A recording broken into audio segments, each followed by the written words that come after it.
Ô vida. Ô vida. Nesse momento, poxa, Thiagão, você gostaria de estar na praia, tomando uma, relaxado? Pá! Não, pô, nada a ver isso aí. Eu gostaria de estar zerado, navalhado, careca brilhando, faixa no peito e eu já ia estar tranquilão, passando por essa situação toda aqui que eu estou passando nesse momento. Família, eu não sei como está o seu estado, na sua cidade, mas aqui em Queimados, Baixada Fluminense, está covardia no dia de hoje. Covardia. Que isso, irmão? O que aconteceu contigo, irmão? O calor.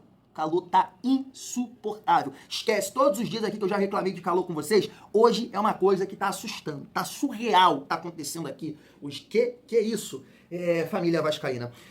Mas no momento que eu estou gravando esse vídeo, família, é 9 horas de uma terça-feira, tá? 9 horas da noite. E eu vou postar esse vídeo às 7 da manhã da quarta-feira. Bom dia, uma excelente quarta-feira, véspera, né, de Natal. Eu vou voltar aqui para trocar uma ideia com vocês, mas bom dia, uma excelente quarta e vamos trocar uma ideia aqui sobre o nosso Vascão. Separei aqui algumas coisas. Eu não estou, né, gravando 3 vídeos, porque acho que 2 está de bom tamanho, né, a galera ainda está acompanhando aqui o Thiagão, eu tenho uma família, né, de fato. Eu sei que, assim, tem uma galera que, pô, está deixando o Thiagão de lado e faz parte, eu super entendo, porque, né, tem ali a tristeza de tudo que aconteceu no domingo, mas tem muita gente que gosta, que acompanha, que quer trocar uma ideia comigo de futebol, de Vasco. Então, eu tô aqui, família, tô aqui e vamos que vamos, tá? Tem resenha aqui nesse vídeo, separei aqui algumas coisas sobre o Ryan, mais uma proposta do Zenit, quero trocar uma ideia com vocês sobre Carlos Cuesta, Andrés Gomes e Robert Renan. Será realmente? A gente tem aqui uma informação que o Vasco trabalha com a ideia de comprar esses jogadores, mas, né, sobre mercado da bola, o Vasco que mira aí um lateral, pelo menos é uma informação que vem de fora, né, do país, me parece que lá mesmo do país que esse jogador joga, né, atualmente, que é lá no Paraguai, e Barca, né, a gente vai falar aqui também sobre Barca, além de falar mais um pouco sobre o Felipe Coutinho, trazendo um corte rápido aqui, porque citando o Felipe Coutinho, eu destaco também o Thiago Mendes com esse comentário do Rica Perrone, família. Então chega aí que tem resenha nessa quarta-feira, mas antes, deixa eu te pedir aquela moral. Se não for inscrito aqui no canal Vasco em Família, se inscreve, deixa o like, comenta, hype o vídeo para fortalecer o nosso trabalho. E não esquece também da parceria aqui, se você tá chegando, se é novo aqui, quer dar uma moral para esse cara que tá sentindo muito calor, calvo, né? A cara tá inchada nesse momento, mas eu pretendo, né, fazer um regime depois de tudo isso aí, Natal, Ano Novo, vou parar com suco amarelo, né, que suco amarelo quarto domingo. E quando eu bebo, não sei se é assim com vocês, mas dá uma loucura que eu quero comer gordura, come merda, come besteira, aí o Thiagão fica papudo desse jeito. Mas a parceria aqui é o seguinte, família. O YouTube agora tem uma parceria com o Mercado Livre, Shopee, Netshoes e a Magalu. Então você pode comprar os produtos, né, que a gente separou aqui, seja um tênis, uma camisa do Vasco, um boné. Mas de repente você não quer nada disso. Vai comprar uma televisão e aí viu o preço, tá legal no Mercado Livre, na Magalu, na Shopee. Vai comprar um telefone, poxa, pesquisei preço, tá melhor na Shopee, tá melhor no Mercado Livre. Thiagão, eu posso te ajudar dessa forma? Sim, é só você clicar aqui no link da camisa, do boné, do tênis. O site que você escolher, que você vai comprar, que você, né, pesquisou o preço, é só você clicar, mas aí vai ser direcionado para a camisa, para o boné. Sim, você vai lá na barra de pesquisa, né, busca o que você vai comprar sem pagar R$1 a mais, mas pelo fato, do meu link ter te levado para o site e você confirmando a sua compra, repito, sem pagar R$1 a mais, você vai estar ajudando aqui o nosso trabalho, o nosso canal. Fechou? Sei que no final do ano a galera vai aqui um celular, um tênis, passar trajado, Natal, Ano Novo, triste, mas, né, família, a vida que segue. Vamos levantar a cabeça que 2026 tá chegando e a gente precisa ser forte aí em relação ao nosso Vascão. Vamos seguir a nossa resenha. Tava vendo esse vídeo aqui, na verdade, essa postagem aqui na Super Vasco, em relação ao David, né? A gente está debatendo muito sobre a barca do Vasco e o Fábio Azevedo levantou aqui essa possibilidade. Não será surpresa se o David for negociado. Família, eu espero, né, tá, que o David não fique para 2026. Porque isso? Não é porque isso, por aquilo. Porque até acho que ele é um reserva que, né, pode compor ali o grupo, o elenco. O David entrou bem em alguns jogos contra o Santos, entre outros jogos, Mas, assim, o que ele fez lá contra o Bahia, o que o Hugo Moura fez, cara, não pode passar pela cabeça do Vasco a possibilidade de manter esses jogadores. Né? Claramente, né, tem uma coisa acontecendo, principalmente entre eles, tá? Entre o Hugo Moura e o David. Não entre eles, né? Entre eles e Diniz, entre eles e Vasco, Pedrinho, Felipe, não sei, tá? Porque são expulsões, assim, que não tem cabimento. Não tem cabimento. Claramente é pra prejudicar, sabe? Pra prejudicar. E aí, acho que é difícil. Né, o David deve ter um bom salário, o Vasco vai encontrar essa dificuldade. Isso é uma situação difícil, né, pro Vasco. A gente já tá vendo aí as movimentações, né, de outros times e tudo mais, e isso que traz assim um peso, né, por ter perdido a final, né, porque você vai ver times investindo, times com mais dinheiro, mais movimentações, e o Vasco ainda tem essa dificuldade, né, de ter jogadores limitados e que ganham bem, é por causa da empresa que passou pelo Vasco, e aí você tem essa dificuldade de emprestar, você tem que pagar salário, e aí fica difícil para você, né, contratar o jogador. É complicado, família, mas eu espero sim, tá, que o David suma do Vasco. Vamos seguir a nossa resenha e falar sobre o Ryan, família. Tá na tela para vocês que o Zenit, né, voltou a fazer uma nova proposta, agora 31 milhões de euros fixos, pagos em 4 parcelas, além de 4 milhões de euros em bônus por metas, todas atreladas a títulos do Zenit, Campeonato Russo e Copa da Rússia. Mas assim, família, isso estava muito claro, né? Não precisa ser nenhum gênio ou jornalista para apurar essa situação, mas o Colina em Foco, o Joel Silva, trouxe essa informação aqui, que o Ryan e o seu staff não querem jogar no futebol russo, português ou turco, tá? Isso é muito claro, né? Eu já imaginava isso, né? Então o Vasco recusou a proposta aí do Zenit. Cara, o Ryan gerou um debate assim, porque eu conheço vários vascaínos, né? Família, grupo de membros, comentários e tudo mais. As últimas atuações ali do Ryan deixaram a desejar, né? Aí você já vê a galera falando, pelo amor de Deus, qualquer 200, 250, vai que não vale isso tudo não. Família, calma, calma. O Ryan foi muito bem nessa temporada, muito bem. Tem só 19 anos, tá? Então foi uma boa temporada do Ryan, 14 gols no Brasileirão, né? Não sei quantos gols ele fez, 5 ou 6 na Copa do Brasil, foi um cara protagonista do Vasco, e assim, você vê aí em outras situações, outros jogadores finais que aquele jogador, né, não vai bem, e na outra final ele rende, então assim, isso acontece, tá? Isso super acontece. O Ryan foi o que o Diniz falou, né? Se o Vasco vender o Ryan, tem que vender muito bem, para que o Ryan, com a venda dele, o papel colorido que pingar, possa ajudar o Vasco a, né, acelerar esse processo de reestruturação. Agora, vender o Ryan, né, de uma maneira que não vai somar, não vai ajudar, porque eu concordo com o Diniz, vai ser difícil você achar um jogador como o Ryan aí no mercado. O Vasco não vai ter esse dinheiro de forma nenhuma. Então vamos ver, né, o que vai acontecer, se de fato vai pingar, se vai aparecer essa proposta. Tem muita gente que fala que o Ryan deve ser vendido na próxima janela, né, que é a janela que me parece que os clubes europeus vêm com mais força. Então vamos ver o que vai acontecer aí com o jogador, que foi uma excelente temporada do nosso atacante, família vascaína. Seguindo a nossa resenha, para a gente falar sobre o Andrés Gomes e o impacto, né? Porque aqui, família, essa página destacou que o Andrés Gomes jogou apenas 3 meses, né? Pelo Vasco. E ele está pontuando aqui os líderes de assistências do Vasco em 2025. Piton, 12, Nuno 9, Paulo Henrique 8, Andrés Gomes 7, né? É claro que a gente tem que exaltar aqui as participações do Piton e do PH, que são laterais, são números altos aqui de assistências, mas o Andrés Gomes, né, teve um impacto gigante no Vasco, né, família? É um jogador que eu sempre pedi aqui, né, sempre falei com vocês desde o início desse canal, lá no dia 5 de outubro de 2020, era ter um jogador com essa força, com essa dinâmica para chegar no fundo, e assim, me surpreendeu, tá? Me surpreendeu. Eu acho que todo mundo, na verdade, não esperava tanta coisa assim do Andrés Gomes, por estar num time, né, de certo modo, ali, sei lá, mediano, pequeno da França, não estava jogando, a última passagem dele foi no futebol dos Estados Unidos, então assim, a gente não estava ali com tanta confiança. É o Emerson Rodrigues 2.0, é o Lodge 2.0, e não fui. Eu tenho certeza, se o Thiagão montar aqui uma enquete, você vai com certeza votar sim e ser a favor do Vasco comprar esse jogador. E aí, família, nesse sentido, apareceu aqui essa informação, tá na tela para vocês, do Gui Abraão, dizendo que o Vasco já trabalha, né, para viabilizar a compra definitiva desses 3 jogadores. Carlos Cuesta, Andrés Gomes e Robert Renan. Família, pra ser sincero, eu não concordo muito, né, com os valores do Robert Renan, de forma nenhuma. Eu gosto do jogador, eu até comentei isso aqui com vocês, não vai ser a final que vai, de alguma forma, mudar aqui a minha opinião.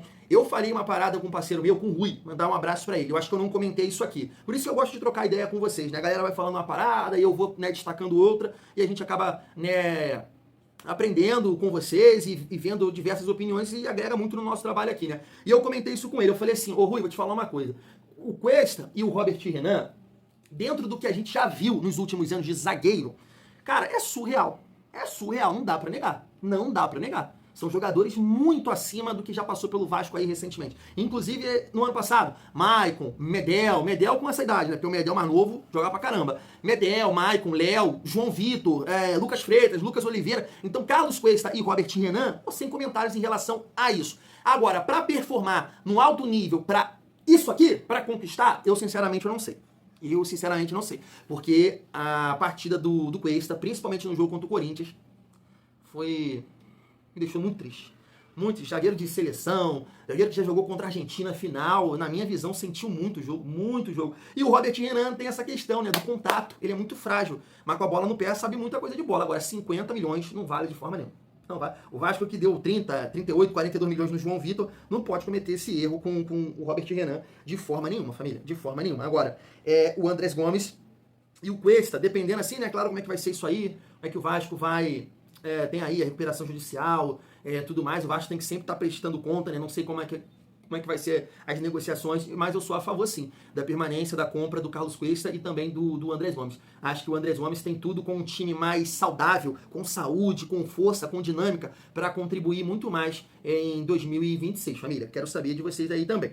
Vamos seguir a nossa resenha. Queria citar aqui com vocês sobre mercado da bola, 2 nomes, tá? O primeiro é do Pierre, tá? A página destacou aqui que não vem mais. Por quê? Porque o Fortaleza vai exercer a opção de compra, né? Ele é um jogador da Tombense e o Fortaleza vai comprar esse jogador por 4 milhões, né? 70% do passe do jogador. Eu já sabia disso e eu até destaquei isso aqui com vocês, família. Eu destaquei isso aqui porque eu acompanho, né, algumas páginas e sites que cobrem o futebol cearense e eu tava ligado nisso. O que eu imaginei é que o Vasco entraria em contato, tipo, com o Fortaleza e negociar com o Fortaleza, porque o Pierre jogou muita bola e o Fortaleza não vai deixar passar, é um jovem jogador, né, pode, né, vender no futuro. Então eu imaginei que o Vasco ia tentar acertar com o Fortaleza, né? Me parece que tentou um chapéu, não sei, tá? Foi o que falaram por aí. Mas é um jogador que eu gostaria, sim, de ver. Jogou em alto nível na Série A, claro que jogar no Vasco é totalmente diferente, mas é um perfil de contratação, família, que vai no sentido do que a gente está comentando aqui. Saúde. Família, e o nome desse jogador aqui também apareceu, que é o do lateral direito paraguaio, Benítez, né, do Guarani do Paraguai, de 23 anos, e o Belgrano da Argentina também tem interesse nesse jogador. Essa informação é de um tal de Marcelo Burgos, é isso mesmo. E assim, se o Vasco realmente está sondando um lateral direito, é porque tem a possibilidade, né, família, do PH sair. Né, ali no período da semifinal contra o Fluminense, surgiu, né, essa informação do Eintracht Frankfurt, do Bayer Leverkusen e de um time da Arábia Saudita, né? Então, assim, isso deve ser uma possibilidade. O PH é um outro nome que a gente pode debater rapidamente. Estava conversando também com um amigo, pra tu ver que a gente fala bastante de Vasco. Júlio, lá de Santa Catarina, mandar um abraço pra ele, e ele comentou comigo, poxa, Thiagão, PH também, eu sei que tu fala aí dele, pá, mas não dá, Thiagão, ele é bola fraca, não sei o que, tem que... E assim, família, é difícil defender o PH depois dessa reta final de Copa do Brasil. Ele não foi bem. Não foi bem. Eu achei até que ele foi melhor no segundo jogo contra o Corinthians em comparação aos 3 jogos. Os 2 contra o Fluminense e o primeiro contra o Corinthians. Eu achei que ele participou mais do jogo, mas não naquele nível. Eu sei que ele tem falhas marcantes nesse ano, que a gente logo lembra. São Paulo, Ceará. Mas é um lateral que chegou na seleção e foi eleito o melhor jogador do Campeonato Brasileiro, da função lateral, né? E assim, foi uma boa temporada do PH. E aí é o que eu comento com vocês. A gente fala assim do PH, só que vamos olhar para a grama do vizinho. Tá? Vamos olhar para a grama do vizinho. O Cruzeiro tem o William. Eu gosto do William, mas ele é tão superior assim ao PH. Os laterais da semifinal, Samuel Xavier, Mateuzinho, sabe? Então assim, família, é muito difícil. O PH me decepcionou, não vou negar. Tá? Eu esperava muito mais do PH nessa semifinal e na final. Mas a gente tem que ter calma em relação a um jogador que na reta final sentiu. Será que a seleção mexeu com a cabeça dele? Não sei, mas é um jogador que entregou, na minha opinião, durante toda a temporada. E sim, deixou a desejar nessa reta final. Mas é um jogador que é saudável, que tem saúde, que não se machuca, né? Tá sempre jogando ali. Eu acho que é importante também ter esse olhar. Mas se de fato o Vasco tá buscando, tá olhando o mercado para essa função, de repente realmente corre o risco aí, né, do PH ser vendido, sair do Vasco, porque o Vasco acabou de renovar com o Pumita. Então deve buscar um outro lateral se isso acontecer, família vascaína. E para finalizar o nosso vídeo, deixa eu trazer esse corte rápido aqui do Rica Perrone pra pra gente falar sobre o Felipe Coutinho. Olha só. Ah, o Corinthians jogou pior que o Vasco. Jogou, nos 2 jogos o Vasco foi melhor que o Corinthians. Mas não é isso. Isso não é uma luta de boxe que se decide por pontos, se decide por gols. O fator determinante pro Vasco, esperava-se talvez, que fosse o seguinte: o melhor jogador do Vasco é o Coutinho. O Coutinho pode desequilibrar o jogo. O Corinthians não apostou nem o Garro. O Corinthians adiantou o Breno Bidon. Quem é que resolveu o jogo? O Breno Bidon. Uma falha do Léo Jardim? É verdade. Uma falha da Kiota? É verdade. Mas o lance decisivo do jogo é do Breno Bidon. O que o Coutinho não conseguiu fazer e o Ryan tentou fazer e não conseguiu. O Coutinho não tentou. Minhas críticas ao Coutinho, quando muita gente fala, você não gosta do Coutinho, não é que eu não gosto do Coutinho, cara. É que eu não consigo entender por que é que um jogador tão qualificado tenta tão pouco. O Coutinho corre muito pouco risco. O Breno Bidon correu risco. O Memphis correu risco. O Yuri Alberto correu risco. Tá aí. Família, eu concordo, tá? Com o Rica. E também tô muito decepcionado com o Felipe Coutinho. Cara, muito. Felipe Coutinho abalou meu coração. Eu esperava um outro nível de jogo, de atuação e realmente foi muito mal, muito mal. E aí aparece o Thiago Mendes. Eu acho que o Thiago Mendes ele acaba até, não vou falar prejudicando, né? Mas assim, deixou o Felipe Coutinho mais exposto, podemos dizer assim. Porque também é um jogador de 33 anos, com as suas dificuldades físicas, mas foi um outro jogador. Um cara mais ligado, um cara mais confiante, um cara que discutia, um cara que, sabe? E o Felipe Coutinho, cara, foi uma decepção. Uma decepção, realmente. Não fez nada, né, de diferente, não tentou nada diferente. Foi ali o futebol realmente pão com ovo, de bola pro lado. E isso me chateou bastante. Foi o que eu falei, família. A situação do Felipe Coutinho no Vasco ela é muito clara. Eu gostaria da permanência dele, né? Eu gostaria que ele renovasse com o Vasco, mas tem que ser assim uma queda bem interessante em relação ao salário. Não dá para o Felipe Coutinho ser o jogador do Vasco que ganha mais, porque ele não conseguiu trazer nenhuma diferença nesse sentido, né? No campo, tá? Foi uma decepção. Eu não tô aqui analisando a temporada, eu tô falando dos jogos decisivos. Porque dessa vez o Vasco chegou. Dessa vez o Vasco se colocou nessa condição. Porque a gente fica assim, né? De repente não vai bem, não passa, só Campeonato Brasileiro. E aí a gente, não, mas isso é jogador de jogo grande, pá, isso, tal. Quando chegar lá, é ele que vai decidir, é ele que vai definir. Não foi o caso. Não foi o caso. E eu acho que o Thiago acabou, né, realmente mostrando esse lado aí do Felipe Coutinho. Porque o Thiago foi totalmente diferente. Teve uma postura totalmente diferente do nosso camisa 10. Falo isso, né, com muita tristeza, né, a família vascaína. Mas é isso, eu vou ficando por aqui, se liga. Ó, é uma sauna aqui no lugar que eu gravo o vídeo, família. E eu não ligo o ar, porque se ainda faz um barulho aí, vai sair aqui no áudio, né? Mas tá bom, é uma sauna aqui, tá me ajudando a emagrecer. Fui!